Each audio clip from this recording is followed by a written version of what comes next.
Kia ora. The Teaching Council, Matatu Aotearoa, is pleased to introduce this 30-minute pre-recorded webinar on the professional growth cycle for principals, Ngā Tumuaki, and early childhood education professional leaders in all sectors and settings.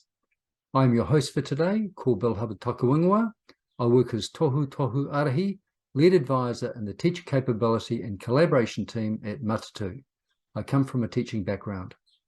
For the sake of simplicity and for the purposes of this recording, we will sometimes refer to the professional growth cycle for principals, Ngā Tumuaki, and early childhood education professional leaders as the Leader Professional Growth Cycle, or the Leader PGC.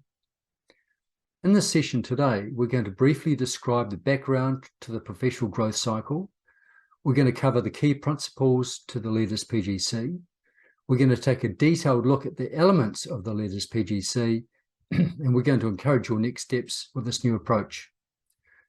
This recording is supported by multiple resources on the Teaching Council website, which will be provided at the end of this recording. Whaia te matauranga hei auranga mo koutou.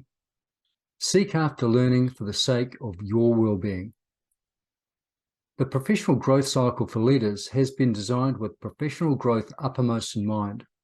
When leaders experience true professional growth, certainly their setting and their learners will benefit, but the first beneficiary is the leader themselves, because professional growth is a vitalizing and reinvigorating antidote to the demands of a complex role. To help participants key into the intent of this presentation, we invite you to reflect upon some powerful professional learning you've experienced in the last year. What was a recent powerful professional growth event for you? We'll give you 20 seconds to think about that question, and then we'll come back with some more questions about that event.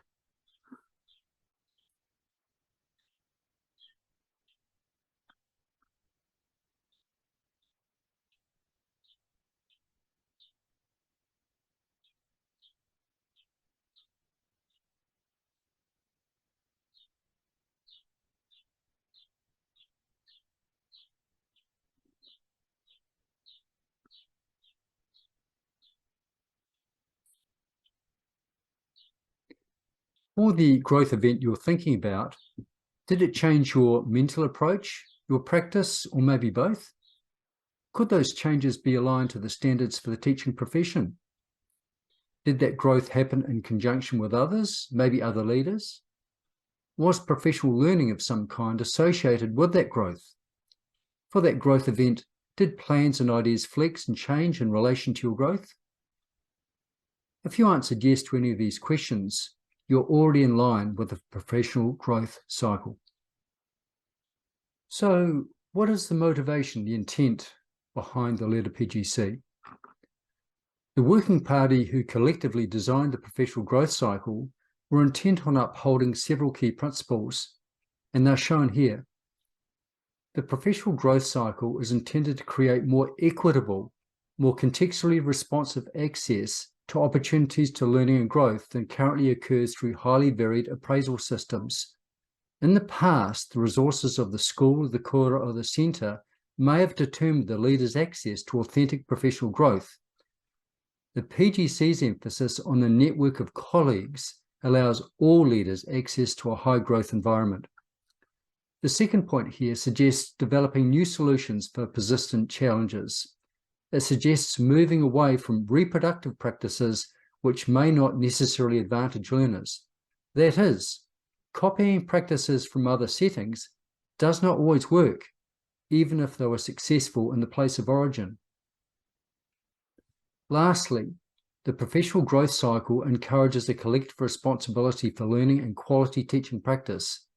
In other words, PGCs are intended to create a nationwide lift in leader practice. The professional growth cycle reflects the profession's commitment to Te Tiriti o Waitangi and our code, our standards, Ngā Tikanga Matatika, Ngā Paerewa.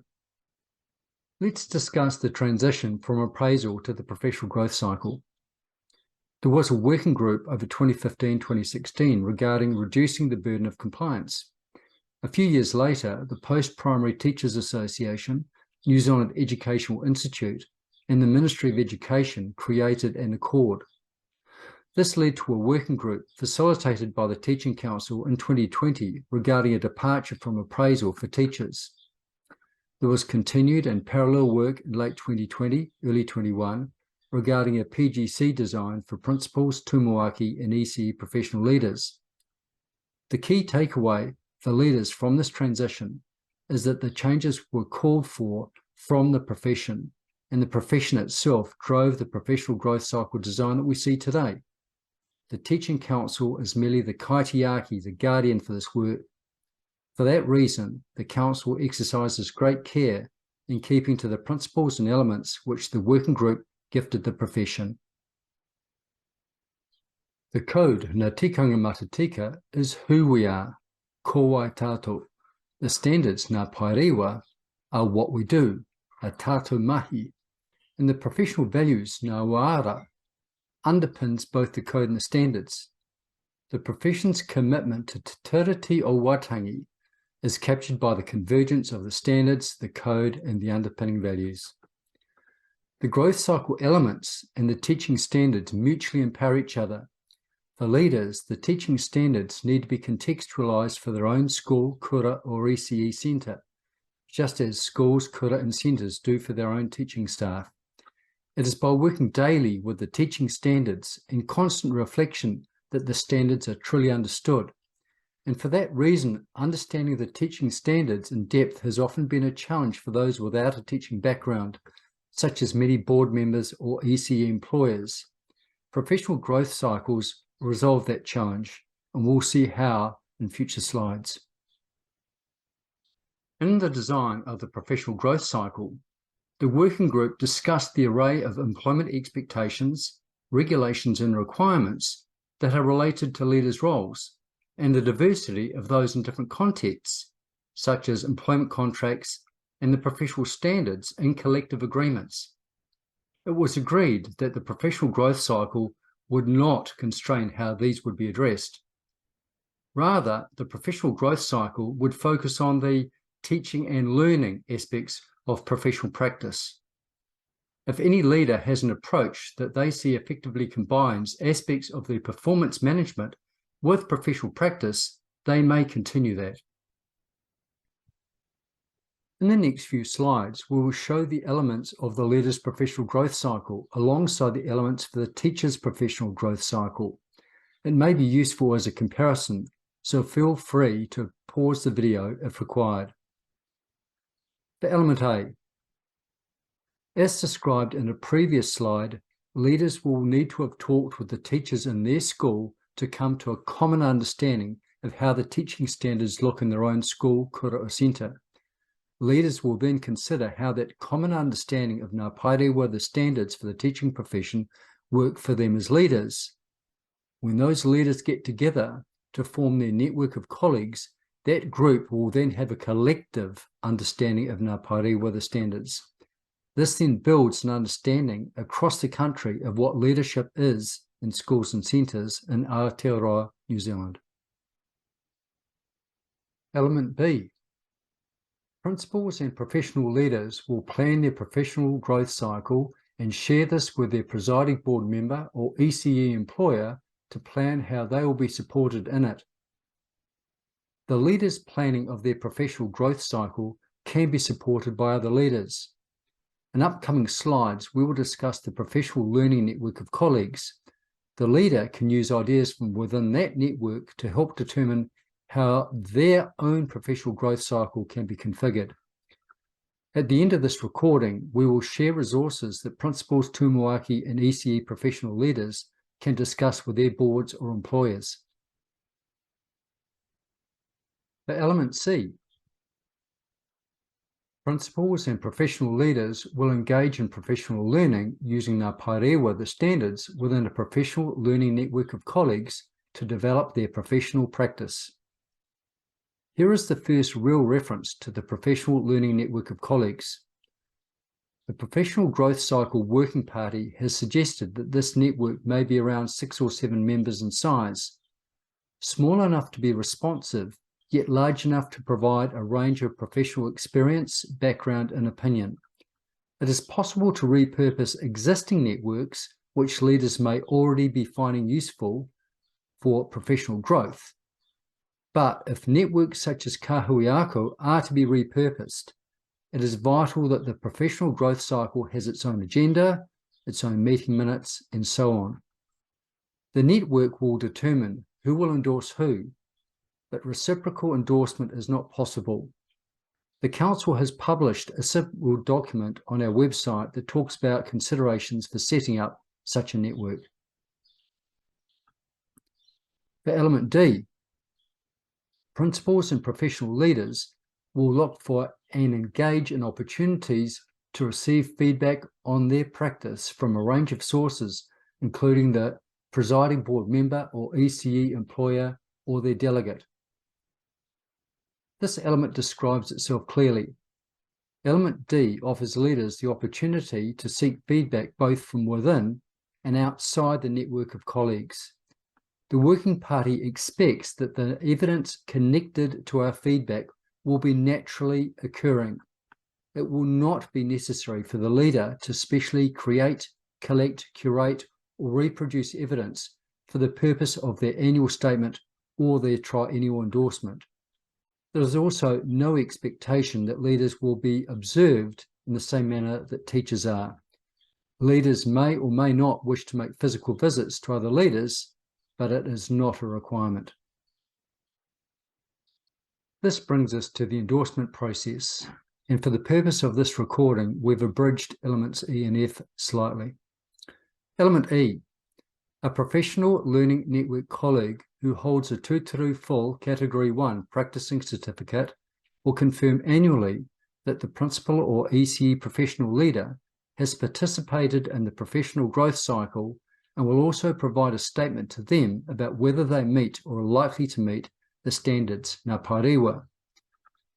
Just as for other elements, please note that no evidence documents need to be part of element E endorsement. The leader's activity in the network will provide various sources of naturally occurring evidence for the endorser to consider.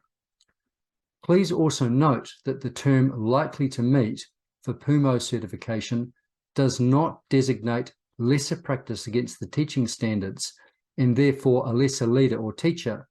It merely refers to the professional leader's role in their setting and in their network, not giving them opportunity to illustrate their practice of all the teaching standards in depth. Element F. As natural justice demands, there should be no surprises in endorsement of leaders. The leader and the leader's endorser should be in open and routine contact over the year, and the endorser should be signalling their unfolding endorsement intentions transparently to the leader. If during a year a leader had insufficiently made progress against a particular teaching standard, that should have been raised and discussed by the endorser. The endorser and leader should make a plan to remedy that situation with timeframes. The leader would share that action plan with the board presiding member or ECE employer. If the combined work of the professional leader, the endorser, and with the support of the network of colleagues failed to create the necessary shift for that leader, the endorser would inform the leader that they were unable to provide an annual endorsement statement, and the professional leader would relay that outcome to their board or ECE employer. From that point onwards, the process followed would be outside the remit of the professional growth cycle and would fall under the processes dictated by the principal's collective agreement or professional leaders' employment processes for ECE. Leadership resources. You will likely have drawn links between the professional growth cycle and two council publications from 2018. The Leadership Strategy, Rautaki Kaihutu for the teaching profession, and the accompanying Educational Leadership Capability Framework. Focus areas 3 and 4 from the strategy and the 9 capabilities in the framework are effective self-reflective tools for leaders who are seeking to grow their professional practice.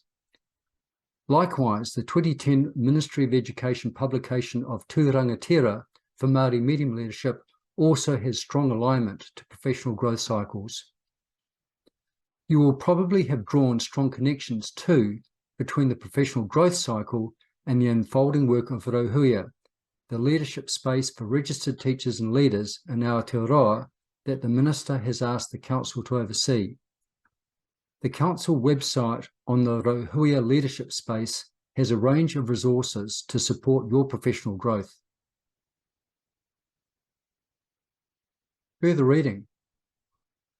There is a Teaching Council webpage which holds multiple resources available to support your and your network's plans for the professional growth cycle.